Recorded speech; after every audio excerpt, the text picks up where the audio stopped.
Hey guys, Colby here. Another quick video for you guys. I don't know if they failed to tell us or if they told us and I missed it somehow, but there's going to be a champion training starting tomorrow with rewards of champions. So if you're level 50 or higher, you will be able to compete in order to win a Kyoku legendary champion right here, or a Magnar if you're level 50 or lower. Both very different champions, to be honest, and to be fair, maybe it should have been the other way around in terms of getting a champion for the clan boss. Maybe it should have been like a Skull Crusher instead of an epic, which is Magnar, which is mostly used for arena, compared to Kyoku, which is mostly used for clan boss. So Kyoku, a fantastic champion. We can have a look at the champion's skills and everything, but before we go into that, an explanation of if they're worth it or not, I want to just quickly show you something, guys, and that's going to be all about the champion training we had some time ago, around March. At the end of March, we had champion training for Chris, right? Remember this? I did this. I had surgery around that time, so I was kind of sick, but I did still post a video showcasing my win with 95,000 points, and many others fought with hundreds of thousand points, literally thousands of energy and a lot of time spent to get that legendary champion. I will not be competing probably for this one. I don't think it's worth it for me personally. Kyoku will not change anything to my account, and I believe it's going to be quite a difficult champion training tournament to do. All right, tournaments usually revolved around a lot of playing. All right, so 95,860 points is what I did. The second did 25,000, but that was intentional by me in order to win. I pushed a lot on day 1 and day 2 in order to stop competition from even considering and pushing the same way that I did. So that's what you have to do to win. You have to have a lot of energy saved. If you think 10,000 energy is a lot, you're mistaken. You need,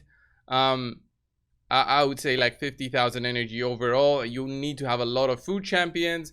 Like, I have a lot of chickens even available for my account. I can do it, but I don't want to. And I think somebody else winning that champion will also benefit them. It's not the same as it was for Chris for me. All right, Chris for me was almost a requirement compared to Kyoku. Kyoku will not change anything for what I'm doing currently, but Chris, I use Chris for my Hydra teams. I can beat Hard, Brutal, and Nightmare, and Chris is in both my Brutal and Nightmare teams, and it's a very crucial champion for me to actually take that win. So without him, I don't think I would have such an easy time with Brutal and Nightmare.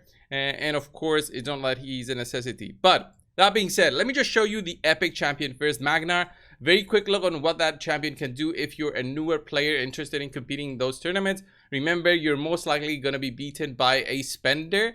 But spenders will not probably care for an epic champion if they have it already. And it's likely that they have it already. So it all depends on the bracket also that you're placed. It's very situational. It's very RNG based, meaning it's luck, how much luck you have getting into a tournament with with enemies that you can compete for that champion. So let me just show you Magnar and show you him in action. Okay, he does a double hitting A2, which makes him a very unique HP based champion.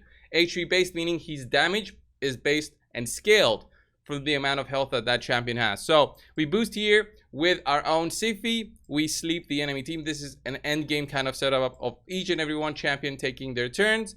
And then we have Magnar, who will next take his turn to do this A2 skill. Boom, boom. Look at that. Just clearing them out. A double hitting attack and a quite strong attack in that as well. All right. A very strong setup. Worked with many end game teams. I just didn't find many that I could have shown you right now. But you saw how much damage he did. He's built with end game gear. He did about 50,000 per crit on the enemy. So 100,000 without a defense down. All right, without a defense down on the enemy. So this very defensive team with Tatura and Valkyrie. There's also, look at that. There's even, look at that. It's gonna be crazy. If he takes a turn, we're pretty much doomed. All right, there it is. We'll manage to remove the buffs next, and we'll have some fun if we manage to get a turn. Valkyrie is a very good counter, by the way, to a CV. Wow, did I get resisted there? I don't know how, but I did. Totally forgot that she had a block debuff buff from Tatura. So let's see on what he's gonna do, Magnar, right now with the double hitting. Just destroyed everybody. The defense up was still on Arbiter, so that's why she survived, but she'll drop now soon. So Magnar, as you can see, very strong nuker used in the end game in very specific scenarios. For an epic, he's fantastic. So in terms of a reward, he's much better than others. But Kyoku is much different than that. Kyoku allows you for very specific builds to be made in terms of clan boss. Has very unique ally protection and block damage available by her with what her skills provide. It's very difficult though to build teams, and it's very dependent on also your knowledge of the game, and if you're willing to put in very good gear for her. Actually, Hell Hades showcased her during our clan boss tournament draft and showcased the power of a Kyoku. So a very important thing to consider is, if you also want to push for a champion like this, if your clan boss team is ready to go, then you'll be one of the few people that will just not care. Same as me. The only way that I would care if this is a very easy tournament to beat, but it's very likely that it's going to be a tournament going over like a week time, and it doesn't do anything for me.